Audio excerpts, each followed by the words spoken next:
Hi friends, வணக்கம். இந்த வீடியோவில் வின் அகாடமியோட டெய்லி கரண்ட் அஃபேர்ஸ் பார்க்கலாம். இந்தியாவின் ஜவுளி ஏற்றுமதியில் எந்த மாநிலம் முதலிடம் பிடித்தது? The answer is Tamil Nadu. 2026ஆம் ஆண்டுக்கான உலகளாவிய பயங்கரவாத குறியீட்டில் எந்த நாடு முதலிடம் பிடித்தது? பாகிஸ்தான். கருணா கருணையின் சக்தி என்ற புத்தகத்தின் ஆசிரியர் யார்? கைலாஷ் சத்யார்த்தி. உலக நீர் தினம் மார்ச் 22. கலை மற்றும் கலாச்சாரத்திற்கான மகளிர் மேம்பாட்டு விருதை பெற்றவர் யார்? ரிதுபூர்ணா சென்குப்தா. உலக காசநோய் தினம் மார்ச் 24.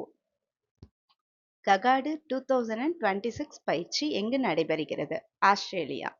அனாகத் சிங் எந்த விளையாட்டுடன் தொடர்புடையவர்? ஸ்குவாஷ்.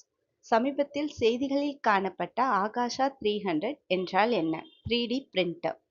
உலகிலேயே மிகவும் மாசுபட்ட நாடு எது? பாகிஸ்தான். உலகில் தேங்காய் உற்பத்தியில் முதலிடம் உள்ள நாடு? இந்தியா. சருள் பண்டிகையை எந்த மாநிலம் கொண்டாடுகிறது? ஜார்க்கண்ட். தேங்க்யூ.